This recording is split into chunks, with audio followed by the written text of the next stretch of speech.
Not many coaches have it better than Kirby Smart does. Especially after this week. Hot on the heels of leading his alma mater to an SEC title, the cusp of a national title and the nation's top-ranked recruiting class, Georgia made their head coach the latest in college football to top the $7 million a season salary mark with a new 7-year, $49 million contract. Kirby has provided an incredible level of energy and excitement to our football program, and we look forward to his leadership for many years to come. Athletic Director Greg McGarity said in a statement. "I'd like to first thank President Moorhead and Greg McGarity for allowing me to lead this program," added Smart. "I'm humbled by the faith they've placed in me and won't ever take that for granted. I'd also like to thank our staff and our entire football family. Without their hard work and dedication we wouldn't have been able to have the kind of success we've had in such a short period of time." Smart is 21-7 overall at the school since taking over prior to the 2016 season. Fittingly enough, the announcement of the new deal comes on the same day that his predecessor in Athens, Mark Richt, received a new contract from his own alma mater of Miami.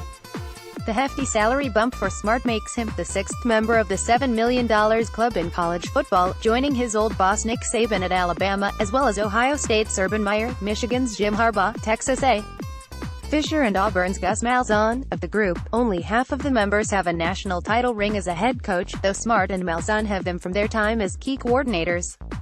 Kirby Smart's $7 million, plus Jimbo and Gus at about the same, pushes the average SEC coach's salary round figure of $8 million for Saban, not the bonus-boosted $11 million from last year, and excluding Oregon's use of a university pirogue to a cool $4.56 million.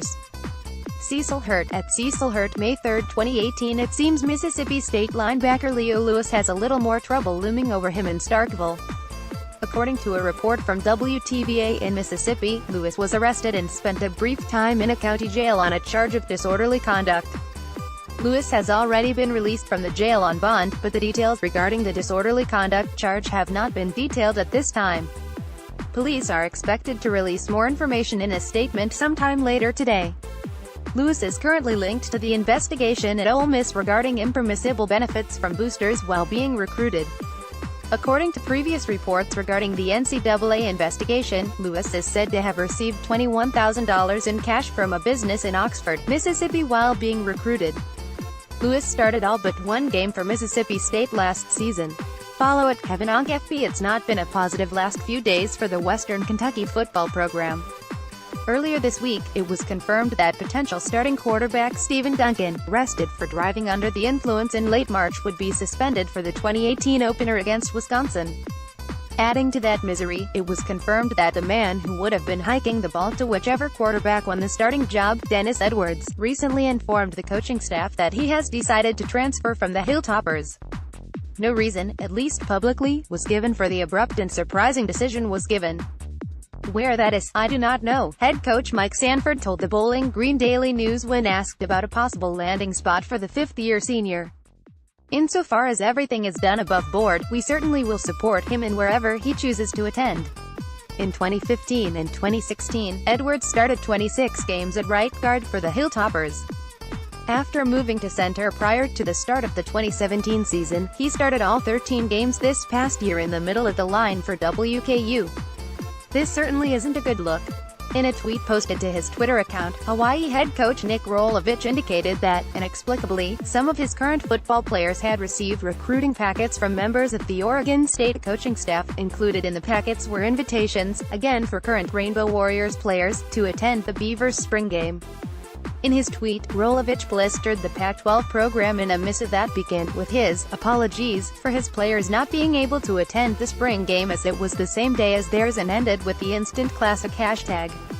"My apologies for our players not being able to attend your spring game. Ours was the same day, bad timing." Quick question, in the 203 years of coaching, none of you realized you couldn't actively recruit another school's players? Sent to campus. "We are investigating right now, trying to see what happens," an OSU spokesperson stated. According to the Oregonian, 3 members of first-year head coach Jonathan Smith's OSU coaching staff have been assistants at Hawaii at some point the past 2 seasons, special teams coordinator Jake Cookies, wide receiver coach Kefens Hinson and defensive line coach Legi Swiaunua. It's unclear if they were the assistants involved in the bungled recruiting incident. Joseph Sewell, "They hardly knew ye, or knew of ye, at least when it comes to the fans. The "ye" in this case is Alabama, with Sewell announcing on Twitter that he has decided to transfer from the defending national champions. Not only that, but the defensive lineman announced his transfer destination for good measure, Middle Tennessee State. As Sewell hails from Murfreesboro, the home of the Blue Raiders, the landing spot is far from a surprise. It should be noted, though, that MTSU, which didn't offer him a scholarship coming out of high school interestingly enough, has yet to officially announce Sewell's addition to the roster. Sewell was a two-star 2017 recruit who walked on with the Crimson Tide last year after receiving offers from, among others, Vanderbilt, Army, Navy, Appalachian State, Miami, Ohio, and San Antonio. Suffice to say, he never played a down for Bama.